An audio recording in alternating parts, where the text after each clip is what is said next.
ವೀಕ್ಷಕರೇ, ನಮ್ಮ ಚಳ್ಳಕೆರೆ ಟಿವಿಗೆ ಸ್ವಾಗತ. ಇಂದಿನ ಪ್ರಮುಖ ಸುದ್ದಿ. ಹದಿಹರೆಯದ ವಯಸ್ಸಿನ ವಿದ್ಯಾರ್ಥಿ ಸಮೂಹವು ಭಾವನಾತ್ಮಕ ಬದಲಾವಣೆ ನಿಮ್ಮದಾಗಿಸಿಕೊಳ್ಳಬೇಕು. 15 ರಿಂದ 20 ವರ್ಷದ ವಯೋಮಾನದ ಮಕ್ಕಳ ವಯಸ್ಸಿನಲ್ಲಿ ಬದಲಾವಣೆ ಅನ್ನುವುದು ಸಹಜ. ಆದರೆ ಮಕ್ಕಳು ಮಾದಕ ವಸ್ತುಗಳಿಂದ ದೂರವಿರಬೇಕು. ಇಲ್ಲವಾದರೆ ನಿಮ್ಮ ವಿದ್ಯಾರ್ಥಿ ಜೀವನವನ್ನ ಹಾಳು ಮಾಡಿಕೊಳ್ಳುತ್ತೀರಿ ಎಂದು ಪ್ರಧಾನ ಸಿವಿಲ್ ನ್ಯಾಯಾಧೀಶರಾದ HR ಹೇಮಾ ಅಭಿಪ್ರಾಯಪಟ್ಟಿದ್ದಾರೆ. ಅವರು ನಗರದ HPPC ಪ್ರಥಮ ದರ್ಜೆ ಕಾಲೇಜಿನಲ್ಲಿ ತಾಲೂಕು ಕಾನೂನು ಸಮಿತಿ, ವಕೀಲರ ಸಂಘ ಹಾಗೂ ಆರೋಗ್ಯ ಇಲಾಖೆಯ ಸಂಯುಕ್ತಾಶ್ರಯದಲ್ಲಿ ಆಯೋಜಿಸಿರುವ ವಿಶ್ವ ಏಡ್ಸ್ ದಿನಾಚರಣೆ ಕಾರ್ಯಕ್ರಮಕ್ಕೆ ಭಾಗವಹಿಸಿ ಮಾತನಾಡಿದರು. ಏಡ್ಸ್ ರೋಗ ಎನ್ನುವುದು ಕಳೆದ 10 ವರ್ಷಗಳ ಹಿಂದೆ ಮಾರಣಾಂತಿಕವಾಗಿ ಹರಡಿತ್ತು. ಈ ಹಿನ್ನೆಲೆಯಲ್ಲಿ ಇತ್ತೀಚಿನ ದಿನಗಳಲ್ಲಿ ಏಡ್ಸ್ ಸಂಖ್ಯೆ ಬಹಳ ಕಡಿಮೆಯಾಗುತ್ತಿದೆ. ಈ ನಿಟ್ಟಿನಲ್ಲಿ ವಿದ್ಯಾರ್ಥಿಗಳು ಮಾದಕ ವಸ್ತುಗಳಿಗೆ ತುತ್ತಾಗದೆ ಹೆಚ್ಚಿನ ಸಮಯವನ್ನ ಪಠ್ಯಪುಸ್ತಕದ ಜೊತೆಗೆ ಕಳೆಯಿರಿ. ಅಂದಾಗ ಮಾತ್ರ ವಿದ್ಯಾರ್ಥಿಗಳ ಜೀವನ ಸಾರ್ಥಕಗೊಳ್ಳಲು ಸಾಧ್ಯವಾಗುತ್ತದೆ ಎಂದು ಹೇಳಿದ್ದಾರೆ. ಇನ್ನು ಈ ಸಂದರ್ಭದಲ್ಲಿ ತಾಲೂಕು ಆರೋಗ್ಯಾಧಿಕಾರಿ ಡಾಕ್ಟರ್ ಎನ್ ಕಾಶಿ ಮತ್ತು ಮುಖ್ಯ ವೈದ್ಯಾಧಿಕಾರಿ ಡಾಕ್ಟರ್ ಪಂಕಜ ಮಾತನಾಡಿದರು.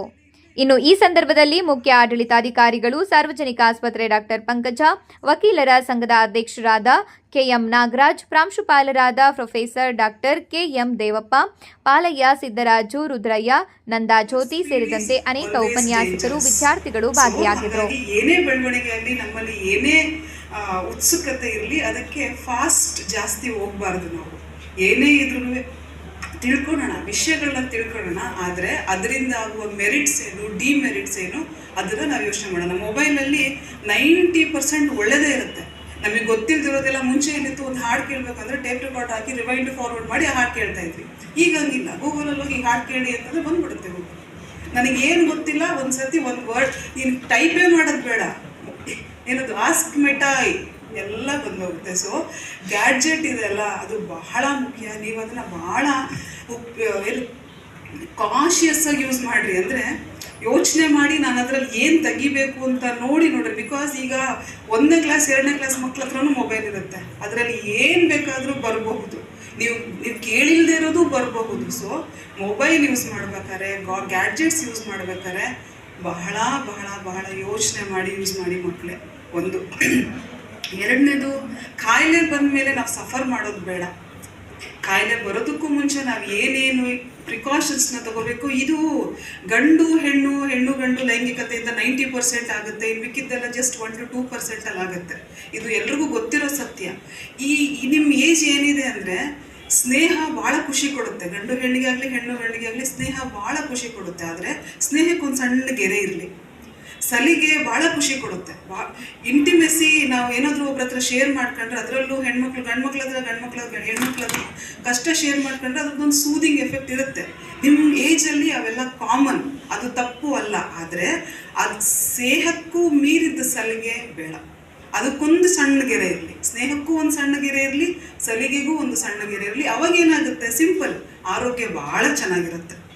ಆರೋಗ್ಯ ಚೆನ್ನಾಗಿದ್ರೆ sound mind in sound body. ನಮ್ಮ ಆರೋಗ್ಯ ಚೆನ್ನಾಗಿದ್ರೆ ನಮ್ಮ ಮೈಂಡ್ ಚೆನ್ನಾಗಿದೆ. ನಮ್ಮ ಮೈಂಡ್ ಚೆನ್ನಾಗಿದ್ರೆ ನಾವು ಚೆನ್ನಾಗಿ ಓದ್ತೀವಿ. ಚೆನ್ನಾಗಿ ಓದಿದ್ರೆ ದೊಡ್ಡ ದೊಡ್ಡ ದೊಡ್ಡ ಕೆಲಸಗಳನ್ನು ಮಾಡ್ತೀವಿ. ನಮ್ಮ ತಂದೆ ತಾಯಿ ಎಷ್ಟು ನಂಬಿಕೆಯಿಂದ ನಮ್ಮನ್ನು ಇಲ್ಲಿ ಕಳಿಸಿರ್ತಾರೆ. ನಮ್ಮ ಮಕ್ಕಳು ಓದಬೇಕು, ಎಲ್ಲರ ಥರ ದೊಡ್ಡ ವ್ಯಕ್ತಿಗಳಾಗಬೇಕು, ತಮ್ಮ ಕಾಲ ಮೇಲೆ ತಾವು ನಿಂತ್ಕೋಬೇಕು ಅಂತ ಎಷ್ಟು ಆಸೆಯಿಂದ ಕಳಿಸಿರ್ತಾರೆ. ಅದಕ್ಕಿಂತ ಹೆಚ್ಚಾಗಿ ನೀವು ಇನ್ನೂ ಚೆನ್ನಾಗಿ ಬೆಳಿಬೇಕು ಅನ್ನೋ ನಿಮ್ಮಲ್ಲೇ ಸೆಲ್ಫ್ ಕಾನ್ಫಿಡೆನ್ಸ್. ಅವ್ರು ಎಕ್ಸ್ಪರ್ಟ್ಸ್ ಇದ್ದಾರೆ, ಅವ್ರು ಸೂಕ್ತ. ನಾವು ಏನೇ ಹೇಳಿದ್ರು ಕೂಡ ಅದನ್ನು ಬಣ್ಣ ಹಚ್ಚಬೇಕು ಹೊರತು ಹೊಸದಾಗಿ ಅಂತ ಹೇಳೋಕ್ಕೆ ಸಾಧ್ಯನೇ ಇಲ್ಲ. ಅದರಿಂದ ವ್ಯವಸ್ಥಿತವಾಗಿ ಹೇಳಿದ್ದಾರೆ. ನನಗೊಂದು ಮೋರ್ ಕ್ಲಾರಿಫಿಕೇಶನ್ ನಾನು ಕಾಶಿ ಸರ್ ಹತ್ರ ಕೇಳ್ತಿದ್ದೀನಿ. ಒಂದೇನೋ ಅವ್ರು ಹೇಳಿದ್ರು, HIV ಇರ್ತಕ್ಕಂಥ ತಾಯಿಯಿಂದ ಡೆಲಿವರಿ ಆದರೆ ವಿತಿನ್ 6 to 7 ಮಂತ್ ಒಳಗೆ ಇಂಜೆಕ್ಷನ್ ಕೊಟ್ಟರೆ, ಒಂದು ಇಂಜೆಕ್ಷನ್ ಅಲ್ಲ, ಅದೇನೋ some words you are used. So ಕೊಟ್ಟರೆ ಪ್ರಿವೆಂಟ್ ಮಾಡ್ಬೋದು ಅಂತ, ಕ್ಯೂರ್ ಮಾಡ್ಬೋದು ಅಂತಲೇ ಹೇಳಿದ್ರು. ನನ್ನ ಪ್ರಶ್ನೆ ಏನಂದರೆ, ಇದನ್ನು ಪ್ರತಿಯೊಂದು ಹುಟ್ಟಿದ ಮಗುವಿಗೆ ಕೊಟ್ಟೋಕ್ಕೆ ಸಾಧ್ಯ ಇದೆಯಾ? ಕೊಡೋದ್ರಿಂದ ಏನಾದ್ರು ಸಮಸ್ಯೆ ಆಗುತ್ತಾ? HIV ಇರಲೇಬೇಕಂತ ಇಲ್ಲ, prevention is better than cure ಅಂದ್ಬಿಟ್ರಿ. ಸೊ ಹಂಗಂದ್ಮೇಲೆ ಪ್ರತಿ ಮಗುಗೂ ಕೊಡೋದಕ್ಕೆ ಏನಾದ್ರು ಸಮಸ್ಯೆ ಆಗುತ್ತಾ, ಕೊಡಕ್ಕೆ ಬರುತ್ತಾ ಇಲ್ವ ಅಂತ ತಾವೇ ಸೈಡ್ ಎಫೆಕ್ಟ್ಸ್ ಇರುತ್ತೆ ಸರ್. ಸೊ ಎಲ್ಲ ಡೆಲಿವರಿಗಳು ಕೂಡ ನಾವು ಡೆವಲಪ್ಮೆಂಟ್ ಕೊಡ್ಲಿಕ್ಕೆ ಆಗೋದಿಲ್ಲ. ಸೊ ಯಾಕೆಂದ್ರೆ ಯಾವುದೇ ಡ್ರಗ್ ಇರಲಿ, ಸೊ ಅದಕ್ಕೆ ಆದಂಥ ಸೈಡ್ ಎಫೆಕ್ಟ್ಸ್ ಇರುತ್ತೆ. ಸೊ ಒಂದು ಮಗುನ ನಾವು ಸೇವ್ ಮಾಡಕ್ಕೆ ಹೋಗಿ 100 ಮಕ್ಕಳಿಗೆ ಸೈಡ್ ಎಫೆಕ್ಟ್ಸ್ ಕೊಟ್ಟಂಗಾಗುತ್ತೆ. ಸೊ ಅದರಿಂದ ರಿಸ್ಕ್ ಬಿಹೇವಿಯರ್ನ ಅಸೆಸ್ ಮಾಡಿ ತಾಯಿನ ಟೆಸ್ಟ್ ಮಾಡಿ, ನಮಗೆ ಟೆಸ್ಟ್ ಮಾಡಲಿಕ್ಕೆ ಸಮಸ್ಯೆ ಇಲ್ಲ. ಬೇಕಾದಷ್ಟು ಎಕ್ಸ್ಪರ್ಟ್ಸ್ ಇದ್ದಾರೆ, ಕಿಡ್ಸ್ ಇದ್ದಾವೆ, ಎಲ್ರಿಗೂ ಟೆಸ್ಟ್ ಮಾಡ್ತಾರೆ. ಸೊ ಟೆಸ್ಟ್ ಮಾಡಿ ಪಾಸಿಟಿವ್ ಅಂತ ಗೊತ್ತಿದ್ರೆ ಅವಾಗ ತಾಯಿಗೆ ART ಕೊಡ್ತಾರೆ. ಸೊ ಹುಟ್ಟಂತ ಮಗುಗೆ ನೆವಿರೋಪೆನ್ ಡ್ರಾಪ್ಸ್ ಅನ್ನ ಕೊಡ್ತಾರೆ. ಸೊ ಹಾಗಾಗಿ ಯಾವ ತಾಯಿ ಪಾಸಿಟಿವ್ ಇದ್ದಾರೆ ಅವರ ಡೆಲಿವರಿ ಆದಾಗ ಮಗುಗೆ ಮಾತ್ರ ಸರ್. ನಾನು ಇದನ್ನ ಯಾಕೆ ಕೇಳಿದೆ ಅಂದರೆ, ಬಹುಶಃ ನನ್ನಂಥ ಡೌಟ್ ಸುಮಾರು ಜನಕ್ಕೆ ಬಂದಿರ್ಬೋದು, ಯಾಕೆ ಮಾಡಬಾರ್ದು ಇದನ್ನ ಅಂತ ಬಂದು ಆ ಕ್ಲಾರಿಫಿಕೇಶನ್ಗೋಸ್ಕರ ಕೇಳಿದೆ. ಇಟ್ಸ್ ಓಕೆ, ಮೋರ್ ಕ್ಲಾರಿಫಿಕೇಶನ್ ನಮಗೆ ಬಂದಿದ್ದು ಒಳ್ಳೆಯದೇ ಆಯಿತು. ಈ ಕಾರ್ಯಕ್ರಮ ಭಾಳ ವ್ಯವಸ್ಥಿತವಾಗಿ ಆಯೋಜಿಸಿ ವಸ್ತುನಿಷ್ಠವಾಗಿ ಏನು ಬೇಕು ಅಷ್ಟನ್ನು ತಿಳಿಸಿ, ನಾನಂತೂ ಅಂತೀನಿ ಇವತ್ತು ಈ ಕಾರ್ಯಕ್ರಮಕ್ಕೆ ಬಂದಿದ್ದಕ್ಕೆ ಹೆಚ್ಚಿನ ವಿಷಯ ತಿಳ್ಕೊಂಡೆ ಅಂತ. ನಾನು ಯಾವುದೇ ಕಾರ್ಯಕ್ರಮಕ್ಕೆ ಹೋದರೆ ಅಲ್ಲಿ ಕೂತ್ಕೊಂಡು ಏನೋ ಮಾಡೋದೆ ಅಂತಲ್ಲ, ಅಲ್ಲಿ ನಮ್ಮ ಜೊತೆಗೆ ಬಂದಿರ್ತಕ್ಕಂಥವ್ರು ಅಲ್ಲಿ ನಮಗಿಂತಲೂ ಎಕ್ಸ್ಪರ್ಟ್ಸ್ ನಾಲ್ಕು ಮಾತಾಡ್ತಾರೆ ಅಂದರೆ ಕಲ್ತ್ಕೊಂಡ್ಬರ್ಬೇಕಾದ್ರೆ ನಮ್ಮ ಜವಾಬ್ದಾರಿ. ಸೊ ಹಾಗೆ ಈ ಕಾರ್ಯಕ್ರಮಕ್ಕೆ ಬಂದಿರಿಂದ ನಾನು ಈ ವಿಷಯವಾಗಿ ಹೆಚ್ಚಿನದಾಗಿ ತಿಳ್ಕೊಂಡಿದ್ದೀನಿ ಅಂತ ಅವ್ರಿಗೆ ಮೊದಲೇದಾಗ ಒಂದು ಥ್ಯಾಂಕ್ಸ್ ಹೇಳ್ತಾ, ಈ ಕಾರ್ಯಕ್ರಮ ಭಾಳ ವ್ಯವಸ್ಥಿತವಾಗಿ ನಡೆದಿದೆ. ನಮ್ಮ ವಕೀಲರ ಸಂಘ ಎಲ್ಲ ಕಾರ್ಯಕ್ರಮಗಳು ಕೂಡ ಆರೋಗ್ಯ ಇಲಾಖೆ ಜೊತೆಗೆ ಎಲ್ಲ ಇಲಾಖೆಗಳ ಜೊತೆ ಕೂಡ ನಾವು ಕಾರ್ಯಕ್ರಮಗಳನ್ನು ಮಾಡ್ತೀವಿ.